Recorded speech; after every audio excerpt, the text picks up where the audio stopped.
Hello to the world and to the kingdom citizens. I greet you in the precious holy name of Yeshua Messiah, Yeshua HaMashiach, who said in this word, John 8:32, and ye shall know the truth, and the truth shall make you free. Hi, I'm Dr. John Curry, Ambassador, Pan-African, and welcome to the embassy of the kingdom of heaven on earth. If you want to follow this podcast, please subscribe to JC Global Embassy TV 1, ring the bell, and hit the thumbs up button. What I have for you today is particularly for Black people. To all Black people, what must we tell our children? To all Black people, what must we tell our children? I want, if you have your Bible, you can go into the book of 2 Chronicles. And we'll be reading from chapter 7, and I'll be reading verses 14, the book of 2 Chronicles, reading from chapter 7, reading verse 14. The word of God reads, and it says, if my people, which are called by my name, shall humble themselves and pray, and seek my face, and turn from their wicked ways, then will I hear from heaven, and I will forgive their sins, and will heal their land. This is God talking to Judah. He's talking to Black people. So to all Black people, I want you to hear this and understand this, especially parents. What must we tell our children? You see, I believe that Black history should be shared in a way where it can cause us to want to move forward as Black people. I believe that Black History Month should be the purest sense of what Blacks have been doing over the years.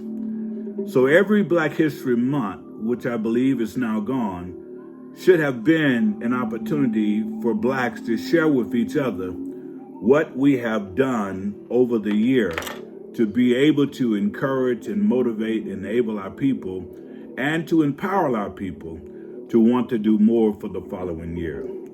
Not only are we to celebrate centuries of our past suffering, but yet thanking God for his grace and his mercy toward us, that we are still here. I think that's powerful to understand that through everything that we've been through, we are still here. But even more to celebrate is what are we doing right now to help one another? What are we doing to help one another? In spite of all the world's hatred towards us, what are we doing to help one another? I agree with Dr. Claude Anderson when he said that Black people have not moved 1 inch since slavery, 1865. He said over 300,000 Blacks were made free who had 0.5% of wealth in this nation. 0.5% of wealth in this nation. 150 years later, he stated that Blacks still have 0.5% of wealth in the nation. He went on to say 67 to 69% of all Blacks are working in some level of government. It simply means that we're not working in our own business. We're not creating our own business like we should, but we're working for state offices and we're working for different types of places. He goes on to say 26 to 27% are working in white cooperation. Only 2% of Black-owned business in their own business. 2% of Blacks own their own Black business. Now think about that number, 2%. Well, today we make $2 trillion a year. That's our GDP, $2 trillion a year. So he went on to say this as well. 3 things a person can do in our society. Number 1, he can work a job or start his own business. Number 2, he can receive public assistance, such as welfare, food stamps. And number 3, he can commit crime and go to jail or prison. Those are the options. You can work a job or start a business. And as black folks, we don't need to be in jail. We need to start our own business and support our own business or work a job. This is extremely important. We know what has happened to us, but I think at times we get frustrated because we have allowed what had happened to us to happen in us. And when it happened in us, we began to take a victim mentality. We want the whole world to come out and help us and make us be great again. No, we're already great. We're just going under right now. Most black Africans, and even in the African continent, we're going through collectively post-colonial and post-slavery syndrome.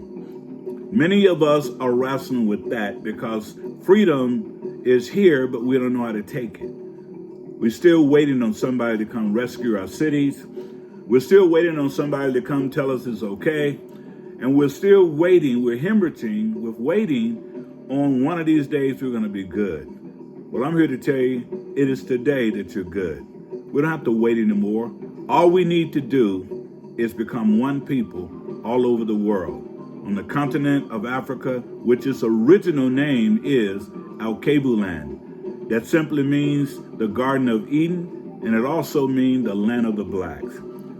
So let's look and take a deep dive into slaves. How many slaves was brought to different countries? Slaves were sold to the top 10 countries. India.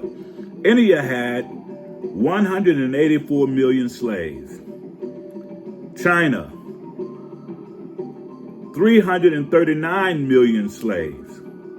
America, 2,168 plus 6,600 slaves. Million slaves, excuse me. Pakistan, 2.13 million slaves. Bangladesh, 1.53 million slaves. Uzbekistan, 1.24 million slaves. North Korea, 1.1 million slaves. Russia, 1.1 million slaves. Nigeria, 500 million slaves. Indonesia, 736, 100 million slaves. In essence, slaves, our forefathers, went to these top 10 countries where they were sending slaves to. Now let's take another look at the highest black population outside of Alkebulan. Remember, Alkebulan is the original name for the continent that they now call Africa. So what happened? What is the highest population outside of Alkebulan? Number 1, Brazil. 80 million Africans that live in Brazil. United States, it was listed as 45 million, but I believe now it's more than 52 million that lives in America. Haiti, 9 million. Dominican Republic, 800,000 that lives in the Dominican Republic. That's millions. France, 5 million. Colombia, 400 and 800 million. Jamaica, 2.900 million. Venezuela, 2.600 million. United Kingdom, 1.9 million. Trinidad, Tobago, 1.200 million. So the question is, what must we tell our children? What must we tell our children about what has happened to us? And I pray to God that we don't continue to allow it to happen in us. To us and in us is explained this way. When you get slapped upside your head, that happened to you. But if you go for the rest of your life playing the victim game of now you made it come in you. So now you're the person that go around thinking everybody's going to slap you or tell you that they're sorry for slapping you.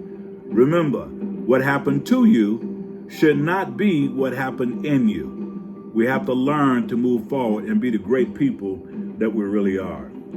So what do we tell our children? What must we tell our children about our fight for freedom in America and throughout the world? What must we tell our children about our role in history? What must we tell our children about slavery? What must we tell our children about our place in history? What we have done, where we came from, where have we really came from, and what difference have we made in every place we went? I believe we must tell our children the truth about what we've been through. They need to know that we are the most excellent, we are the most brilliant, we are the most creative, and we are the most resilient. We should not babysit our children with the truth. They need to know the truth right away. So what must we tell our children as blacks? As blacks, we must let them know that we gave the world humanity. Your black daughter, your black son need to know that their ancestors gave the world humanity as first man, first woman, first family, first nation, and first builders of ancient world civilization. Our children must know that. We already know they've taken the books out of schools and libraries. Well, my answer to that is we should have never relied on white folks or any other group to educate our children about who we are. We're the ones that have to pass on the legacy. We're the ones that must pass on what our ancestors did. We're the ones must pass on our history, moving from all the way from Kemet even to Nubians. We must be able to tell them the truth about who they are, that they are a part of great dynasties. They're a part of the 31 dynasties that came forth in Africa. So what must we tell our children? We must tell our children our homeland is in Al-Kabulan. I don't say Africa, I'm saying Al-Kabulan. That's the land that is designated, that was called the land of the Garden of Eden, known as the land of the blacks. Our children must know about Al-Kabulan and Africa. Al-Kabulan is the original name. Africa is a name that came from the Greeks. We must tell our children that we are the descendants of great men and women. We must tell our children that we're the descendants of Imhotep, whose name means he come in peace. And Imhotep was a multi-genius. He was an astronomer. He was an architect. Imhotep was a physicist. He was a philosopher and poet. We must tell our children about King Mansa Kankan Musa, who was a billionaire worth more than $400 billion in gold, who helped build the first university in the world. And that university is called the University of Timbuktu in the Mali Empire. What must we tell our children? We must tell our children about Makeda, Queen of Sheba, King Hannibal, King Shaka Zulu, and Queen Cleopatra of Egypt. We must tell our children that we came from greatness. And in that greatness, we built great things, such as the ancient pyramids. We're the ones that started mathematics. We're the ones that started all of the intelligentsia. We're the one that built culture. We're the one that did the first brain surgery, heart surgery. We are a great people, and we must tell our children that. We cannot wait on anyone else to come and tell us our history and our culture. We should already know that, and that's why I'm giving it to you right now. Until our homeland was colonized, by the Europeans as we were brought, some say 1619. But the true message of slavery coming to America and throughout the world was in 1512 when they came to America as slaves. We worked for more than 400, really 512 years without restorative justice. We must tell our children our suffering continue throughout even the 7 continents of the world: Asia, Europe, Antarctica, North America, Cabo Land, South America. Our children need to know our history, which is their history. And we must bodaciously tell them that so they have a strong understanding of who they are. They're not the peasants of the world. They're not the animals of the world. We came from great minds and we have great minds. We are wrapped up in melanin. And God has preserved us all this time. And He's been with us all this time. He's given us His grace and His mercy so we can withstand whatever that comes our way. So yes, we must tell our children as blacks, we are the most resilient people on the planet. With suffering comes redemption. Our children need to know that God didn't leave us. Our children need to know that God did not forsake us. Our children need to know that God is with us right now. He's walking us through even this mess that we're going through right now in 2025. Yes, we must tell our children. We must tell our children that the world is against us, but God is for us. We know that if God be for you, who can be against you? Our children need to know. We must tell our children that we love them and that they are needed in this struggle for freedom and human dignity. They need to know that you love them. You love them enough that we love them enough to tell them the truth. And they need to know that they're needed in this struggle for freedom and human dignity. Well, how do they play their role? By reading and studying and understanding. And stop killing each other. Stop beating up on each other. Stop calling young ladies the B word. Stop calling the young man the N word. We need to encourage our children that we need to take back our humanity and dignity. We must tell our children that they must first love themselves and their own people before they can truly understand any other group. We must love ourselves first. We must bless ourselves first. We must encourage ourselves first. Our children need to know that other blacks, black students, or black people, black men or black women are not our enemy. Our enemy is the enemy within us. Low self-esteem, pride, arrogance, low education, have not been told who we are. And as a result, we're acting like people want us to act when they turn on the Channel 5 news and they see us. We have been psychosocially programmed to believe that when we see gangs and to believe that when we see one another's walking around killing each other, that that's who we are. No, that's called psychosocial brainwashing, psychosocial indoctrination to get you to feed off something that's definitely not who you are. Finally, we must tell our children, especially the little dark-skinned black boys and black girls, it's okay to be natural because black is beautiful and they are needed in this struggle.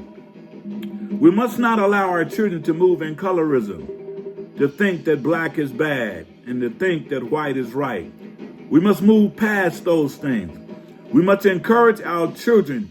The blacker they are, the more melanin they have, and the more God can use them for the building of His kingdom. I want you to know, parents, as well as children, you are needed in this struggle. You are needed in the struggle with the kingdom of God. You are needed in this struggle to help build the black nation. You are needed in this struggle so you don't be running around with post-traumatic slave syndrome. You won't be looking at yourself and your people like we're nothing, we're nobody. No, that's not true. We are a great people all over the world. The world loves our culture. They love what we do. They love our music. They love how we interact. They really want to be like you, but at the same time can't stand you. Why? Because you allowing yourself to consistently put yourself down. As you put yourself down, the world is seeing you less than what's really your value of you. So I want you to know, parents and children, you are great. Black people, we are great all over the world. And the sad part about it, it appears that the world knows it, but we don't. We're coming through the indoctrination. We're coming through the brainwashing. And when we arrive knowing who we are, the great legacies that God has given us, the great civilization that we've built, from pyramids all the way through. And remember this, when people try to get you to feel like, well, we haven't made any contribution to the world, tell them this. You can tell them that it was ancient Kemet, name was changed to Egypt, and we added to that Nubian. It was ancient Kemet, Egypt, Nubian, that civilized the Greeks. It was the Greeks, everything that ancient Kemet and Egypt did, they was right there copying everything. So it was the ancient Kemet Egyptian who civilized the Greeks. The Greeks, therefore, went and civilized the Romans. They took everything that we did in Egypt and Kemet, and they brought it to Greece. But it was Greece that civilized the Romans. Then the Romans took the Grecian in slavery, and they went on to civilize Spain, France, and all of Western Europe. So the question is, who civilized who? It was the ancient African Kemetic people, Egyptian, that civilized the world. And we can talk about the Moors if we go to the GU. We can talk about all of those European nations. And we can talk about what the Moors did. And these were ancient black people that went over and civilized all of the Europeans. Many of them were living in caves. And we had already built great civilization thousands of years before they came out of cave. So who civilized who? I want you to share this with your sons and your daughters. I want you to share this with your friends. I want them to know that we're the ones that civilized the world. And yet, the Supreme Court decided in the United States, Article 1, Section 2 says that black people are 3/5 humans. I want you to see that paradox of how they brought us down to the beasts of the field, knowing that we're the one that civilized the world. I trust you can believe it. I trust you can receive it. And God bless you. Until next time.